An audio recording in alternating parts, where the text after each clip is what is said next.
नमस्कार, NMF news पर आप सभी को बहुत स्वागत। मैं हूं आपके साथ अभिषेक पुंडीर। महाराष्ट्र झारखंड में वोटिंग थम चुकी है और एग्जिट पोल्स के जो नतीजे हैं वो भी सामने आने लगे हैं। कुछ एग्जिट पोल्स में महाराष्ट्र की अगर बात करें तो महायुति की सरकार बनती दिखाई दे रही है। वहीं बहुत चुनिंदा ऐसी एजेंसियां हैं जिसमें महाविकास आघाड़ी को महाराष्ट्र में आते हुए दिखाया जा रहा है। वहीं बात अगर झारखंड की करें तो झारखंड में ज्यादातर जो एजेंसियां हैं, ज्यादातर जो सर्वे हैं वो बीजेपी की सरकार झारखंड में बनती हुई दिखाई दे रहे हैं। जो आज बात करेंगे फिलहाल महाराष्ट्र की कि क्या कुछ महाराष्ट्र के एग्जिट पोल्स बता रहे हैं। हालांकि एग्जिट पोल्स जो स्ट्राइक रेट पिछले चुनावों में देखा गया है वो बहुत ज्यादा खास नहीं रहा, बहुत ज्यादा उस पर विश्वास नहीं किया जा सकता। लेकिन एग्जिट पोल्स हैं तो बात तो करनी पड़ेगी। क्या कुछ महाराष्ट्र का एग्जिट पोल्स कहता है बताएंगी हमारी सहयोगी वागीशा। बताइए कार्तिक, बात करें एग्जिट पोल की तो सबसे सटीक एग्जिट पोल एनएमएफ न्यूज पर हम आपको बता रहे हैं कि इस बार तो महाराष्ट्र चुनाव की यदि बात करें तो महाराष्ट्र में भारतीय जनता पार्टी यानी कि हम ये कहें कि महायुति की बल्ले बल्ले दिखाई दे रही है। और इस बार ये भी एग्जिट पोल बता रहे हैं कि क्या इस बार भी विपक्षी पार्टियां सरकार बनाने से दूर रहेगी, क्योंकि जो एग्जिट पोल दिखा रहे हैं उसमें हम बड़ी एजेंसियों की बात करें तो मैट्रिक्स की बात करें तो 160 सीटें जो है वो महायुति को जाती हुई दिखाई दे रही है। 120 सीटें महाविकास आघाड़ी को और बाकी अन्य के खाते में। चाणक्य की बात करें तो चाणक्य एजेंसी के अनुसार 147 सीटें महायुति को, 136 महाविकास आघाड़ी को। और बात करें पी मार्क की तो 149 सीटें जो हैं वो यहां पर महायुति को जाती हुई दिखाई दे रही है और 132 सीटें जो हैं वो महाविकास आघाड़ी को। मतदान पेटियों में सभी के भाग्य का फैसला हो चुका है। 23 नवंबर को नतीजे घोषित होंगे, लेकिन जो एग्जिट पोल आ रहे हैं उस एग्जिट पोल के मुताबिक कार्तिक यहां तो महायुति की बल्ले बल्ले हो गई। महायुति की जो कॉन्फिडेंस वो बढ़ा होगा और महाविकास आघाड़ी जो है उसका कॉन्फिडेंस कहीं ना कहीं फिर एक बार लो हुआ होगा। तो क्या कहता है महाराष्ट्र, क्या वाकई में एग्जिट पोल्स के जो नतीजे हैं वो 23 नवंबर को भी देखने को मिलेंगे? बीजेपी के प्रवक्ता सुमित शशांक इस पर चर्चा करने के लिए हमारे साथ मौजूद है। बहुत बहुत स्वागत है सर आपका। धन्यवाद। ये जो एग्जिट पोल्स महाराष्ट्र के आए हैं, क्या यकीन करते हैं आप इस पर? देखिए, निश्चित रूप से हम अपने कार्यों पे यकीन करते हैं और जिसके अनुसार कहीं ना कहीं आज आप देख पा रहे हैं कि विभिन्न जो एजेंसियां हैं उन एजेंसियों के माध्यम से किस तरीके से हमारी सरकार को और खास करके हमारी पार्टी को आगे बढ़त दिखाई जा रही है और निश्चित रूप से ये नतीजों में परिवर्तित होने वाले हैं, ऐसा मुझे लगता है। क्योंकि जो मूलभूत मुद्दे थे उन मुद्दों पे काम करने का प्रयास एनडीए की सरकार ने किया और जिस तरीके से हमने मूलभूत मुद्दों को चुनौती के रूप में स्वीकार करते हुए आम जनता की उन्नति, उनकी तरक्की, गरीबों के सपने और उन सपनों को साकार करने की दिशा में लगातार जो प्रयास हमारी सरकार के माध्यम से किए जा रहे थे, उस पर हमने जिस तरीके से अपने जो प्लानिंग्स किए और उनको जिस तरीके से एग्जीक्यूट किया, तो आज उसी का परिणाम निकल करके आया है। और निश्चित रूप से कुछ एक और दिन देखने की आवश्यकता है, आपको स्पष्ट परिणाम दिखाई देंगे और आगे भी मुंबई को मुल्तान नहीं बनने दिया जाएगा। लेकिन सुमित जी, आप कह रहे हैं हमने मुद्दों की बात की है, मुद्दे हैं या फिर मोदी और योगी के बटेंगे तो कटेंगे और एक है तो सेफ है, बयान आपको कहा? देखिए, ये दोनों ही मुद्दों की अगर इन दोनों ही स्टेटमेंट की बात होती है तो इसमें गलत क्या है? अगर बटेंगे तो कटेंगे का नारा अगर दिया जाता है, चाहे एक है तो सेफ है का नारा दिया जाता है, तो इसमें गलत क्या है? एक रहने की आवश्यकता है और बटेंगे तो कटेंगे की अगर बात होती है तो कौन से देश में यह कहा जाता है कि बंटो और कटो? ये तो किसी देश में कहा नहीं जाता।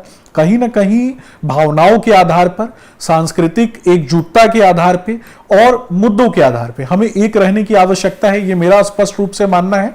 और महाराष्ट्र के परिप्रेक्ष्य में अगर बात होती है तो महाराष्ट्र में एक पूरे देश की जीडीपी को आगे बढ़ाने में और पूरे देश की जीडीपी में एक बहुत बड़ा कंट्रीब्यूशन जो है वो महाराष्ट्र गवर्नमेंट का होता है, जहां एक ऐसी सरकार की आवश्यकता होनी चाहिए जो कहीं ना कहीं देश के लिए और देश के संसाधनों के लिए हितकर हो।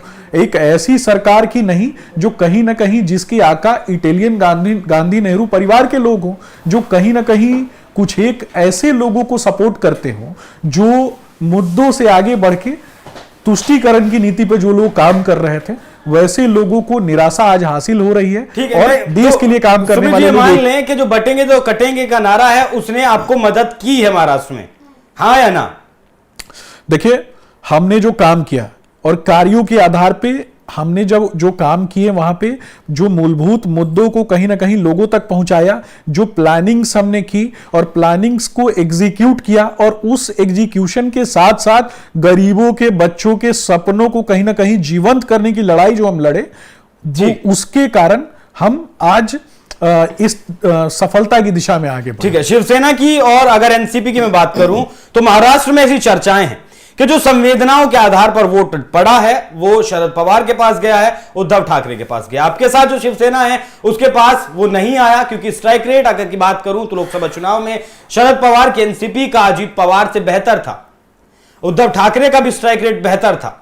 तो क्या ये फैक्टर कहीं ना कहीं ये जो साइलेंट वोटर या फ्लोटिंग वोटर है वो कहीं ना कहीं जा सकता है महाविकास आघाड़ी के खेमे में? ये भी कहा जा रहा है सुमित जी कि चुनाव के बाद, मतदान के बाद और रिजल्ट के बाद कुछ भी हो सकता है, अजीत दादा के सुर भी बदल सकते हैं, इस तरह की। देखिए, श्रद्धेय बाला साहब ठाकरे जी की अगर बात होती है, जो शिवसेना की आप बात कर रहे हैं, पुरानी शिवसेना के विषय में भी अगर बात हो तो आज जो शिवसेना भारतीय जनता पार्टी के साथ दिखाई देती है, एनडीए में दिखाई देती है, तो ये स्पष्ट रूप से समझना है कि असली शिव सैनिक कौन है और नकली शिव सैनिक कौन है। कहीं ना कहीं श्रद्धेय बाला साहब ठाकरे, जिनको हिंदू हृदय सम्राट के रूप में जाना जाता था, उनकी विरासत को नाकाम करने में अगर कोई व्यक्ति का सबसे बड़ा योगदान है तो वो उनके सुपुत्र उद्धव ठाकरे का योगदान रहा, जिसके कारण कहीं ना कहीं जो शिव सैनिक जो कहीं ना कहीं राज्य की उन्नति और तरक्की के लिए काम करना चाहते थे, उनको उनके अंदर वो नेता नहीं दिखाई दिया, जिस कारण से उन्होंने अलग पार्टी बनाई और असली शिवसेना अलग हो गई, नकली शिव सैनिकों को अलग कर दिया गया। तो मुद्दों के आधार पे जो असली वारिस है और श्रद्धेय बाला साहब ठाकरे जी का, तो वो उसके साथ कहीं ना कहीं और भारतीय जनता पार्टी के साथ महाराष्ट्र की जनता दिखाई देती है। मुद्दों की अगर बात करें शशांक जी, तो कौन सा वो की फैक्टर रहा जो अगर ये नतीजे आते हैं, अगर जो एग्जिट पोल्स फिलहाल दिखाए जा रहे हैं और महाराष्ट्र में बीजेपी की सरकार, महायुति की सरकार बनती है, तो आपको क्या लगता है कौन से वो फैक्टर्स हैं, कौन से वो मुद्दे हैं जिन्होंने प्रभावित किया जनता को कि वो आपके पक्ष में वो मतदान करें? देखिए, किसी भी राज्य में, किसी भी राज्य की तरक्की, उन्नति और उत्थान के लिए 3 मूलभूत मुद्दों पे काम करने की आवश्यकता होती है। सबसे पहला है प्राथमिक उद्योग, द्वितीयक उद्योग और प्राइमरी, सेकेंडरी और टर्शियरी क्षेत्र। सेकेंडरी क्षेत्र की अगर बात होती है तो उसमें सबसे बड़ी भूमिका होती है लघु एवं कुटीर उद्योगों की, उनको सुरक्षा प्रदान करने की। तो लघु एवं कुटीर उद्योगों को जिस तरीके से फलीभूत करने का काम महाराष्ट्र में किया गया और खास करके उनको सुरक्षा प्रदान करने का काम किया गया, और उद्योग धंधों को लगाने में जो आपने देखा होगा कि जो चुनौती का सामना खास करके उद्धव ठाकरे की सरकार में लोगों को झेलना पड़ता था, उन चुनौतियों से बाहर निकलने का काम किया गया और खास करके राज्य के युवाओं को नौकरी देने का काम किया गया और उनको इस तरीके से स्किली डेवलप किया गया कि वो हजारों लोगों को नौकरी देने के काबिल बने। तो ये सारे जो मुद्दे हैं जिस कारण से महाराष्ट्र भारत में सबसे ज्यादा रेवेन्यू जनरेट करने वाला राज्य है और आगे भी इस दिशा में वो आगे बढ़ता रहे, इसके लिए जो प्रयास किए गए, लॉ एंड ऑर्डर को कहीं ना कहीं उसको सुदृढ़ करने की के लिए जो काम किए गए और खास करके जो आतंकी घटनाओं को पहले हम देखा करते थे, उनको रोकने के लिए लगातार जो प्रयास किए गए और आतंकी मानसिकता के लोगों को कहीं ना कहीं न्यूट्रलाइज करने के लिए काम किया गया और आगे भी करते रहेंगे। इस दिशा में जो प्रयास हुए, जिस कारण से महाराष्ट्र की जनता ने भरोसा जताया, और मैं तो यह भी कहूंगा कि पालघर के संतों की बददुआ लगी ऐसे लोगों को, जिस तरीके से वो दिन तो लोग भूल भी नहीं पाते कि कैसे पालघर में एक हिंदू संत को की हत्या कर दी गई निर्मम भीड़ के द्वारा और खास करके एक समुदाय विशेष के लोगों के द्वारा, और उद्धव ठाकरे जैसा नेता जो वहां पे मौन समर्थन कर रहा था और कहीं ना कहीं इटली वाले जो ये नेहरू गांधी परिवार है उसके पीछे खड़ा दिखाई देता। लेकिन सवाल तो ये भी है ना कि आपने उस नेता को टिकट दिया है जिसके दाऊद इब्राहिम से कनेक्शन है, ये भी तो सवाल उठ रहा है। 10% मुस्लिमों को टिकट देने का वादा अजीत पवार ने किया, जबकि आपने उसका पूरी तरह से विरोध किया। बीजेपी ने कहा कि नवाब मलिक को आप टिकट देंगे तो हम चुनावी प्रचार नहीं करेंगे, फिर भी आपने टिकट दिया। देखिए, मेरा स्पष्ट रूप से मानना है कि आज जो सरकार पहले थी और आज जो सरकार बनेगी वो राष्ट्र हित के लिए काम करती है। अगर कोई भी व्यक्ति, चाहे कोई भी व्यक्ति हो, अगर उसके तार कहीं से भी किसी इस प्रकार के व्यक्ति के साथ दिखाई देते हैं तो उसको न्यूट्रलाइज करने का काम जो हमारी सरकार है बनेगी और जो भी हमारे मुख्यमंत्री बनेंगे वो निश्चित रूप से वैसे लोगों को न्यूट्रलाइज करने का काम किया जाएगा। कोई भी व्यक्ति देश से बड़ा नहीं हो सकता, कोई भी विधायक, सांसद, मंत्री किसी भी देश से बड़ा नहीं हो सकता। तो निश्चित रूप से यह समझने की आवश्यकता है कि जीरो टॉलरेंस की नीति पर हमारी केंद्र की सरकार काम करती है, एनडीए की सरकार काम करती है। ठीक है सुमित जी, अभी तो आप बहुत हैं, वागीशा ने एक सवाल पूछा था कि अगर अजीत पवार इस स्थिति में आते हैं सरकार बनाने वाली में, तो वो नहीं जाएंगे, पलटी नहीं मारेंगे, इस पर कितना भरोसा आपको है? देखिए, मुझे ऐसा लगता है कि हाइपोथेटिकल प्रश्नों के जो जवाब होते हैं उनको भविष्य के गर्त में छोड़ देना चाहिए। मुझे ऐसा वो कह चुके हैं कि उनकी इच्छा है मुख्यमंत्री बनने की, वो कह चुके हैं इंटरव्यू के दौरान कि अगर उन्हें मौका मिलता है तो वो बनेंगे, देखिए बन सकते हैं। प्रत्येक व्यक्ति की आकांक्षा होती है कि उसे बड़ा पद प्राप्त हो, लेकिन गठबंधन धर्म के अंतर्गत विभिन्न चुनौतियों के साथ साथ कहीं ना कहीं विभिन्न तरीके की बाध्यताएं भी होती हैं और गठबंधन धर्म के अंतर्गत बहुत से लौकिक और एक तरीके से मैं बोलूं तो बहुत से मतलब संवैधानिक दायरे उनके होते हैं। तो वहां इस प्रकार की बातें कर पाना जो है मुझे लगता है कि सही नहीं है। सुमित जी, सबके मन में अब प्रश्न ये है, क्योंकि एग्जिट पोल के नतीजों के हिसाब से आप लोग जीत रहे हैं, महायुति जीत रही है, खुश तो आप बहुत होंगे, लेकिन सीएम कौन बनेगा? क्योंकि चुनाव से ठीक 2 दिन पहले विनोद तावड़े जी कहते हैं कि हो सकता है आप लोगों के लिए सरप्राइजिंग चेहरा हो, कोई अननोन चेहरा हो।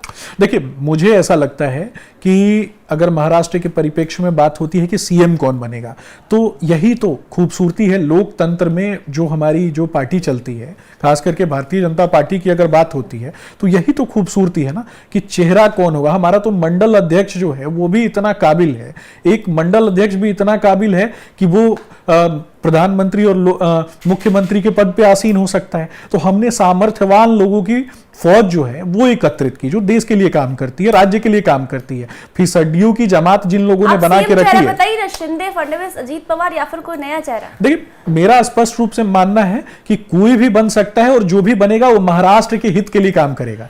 जो भी सीएम बनेगा, इतनी बात आपको समझने की आवश्यकता है कि वो अपना खून पसीना बहाकर भी अपनी अंतिम सांस तक महाराष्ट्र के लोगों की उम्मीद को कायम रखने का काम करेगा। ऐसा तो नहीं छत्तीसगढ़, राजस्थान और मध्य प्रदेश का फॉर्मूला ये लोग महाराष्ट्र में करने वाले नहीं बताएंगे। वही 2023 में हमने देखा 3 राज्यों में किस तरीके से सरप्राइजिंग नाम दिए गए। तो बहुत बहुत धन्यवाद सुमित शशांक जी इस खबर पर हमारे साथ जुड़ने के लिए। ये एग्जिट पोल्स है, एग्जैक्ट पोल नहीं है। एग्जैक्ट पोल 23 नवंबर को जब मत पेटियां खुलेंगी, जब मशीनों से गिनती इन वोटों की शुरू होगी, तब जाकर पता चलेगा। क्योंकि स्ट्राइक रेट जैसा कि मैंने आपको बताया कि 2023 में 4 राज्यों के विधानसभा चुनाव हुए, वहां एग्जिट पोल बहुत ज्यादा कामयाब नहीं हुए। हरियाणा, जम्मू कश्मीर का जो चुनाव हुआ उसमें एग्जिट पोल्स बहुत ज्यादा कारगर साबित नहीं हुए। और सबसे बड़ा फेलियर जो 4 जून में नतीजे आए लोकसभा चुनाव 2024 के, वहां रहा। तो देखना होगा 23 तारीख में ये एग्जिट पोल्स कितने एग्जैक्ट साबित होते हैं। बाकी इस चर्चा पर क्या कुछ आपकी राय कमेंट कर जरूर बताएं। धन्यवाद।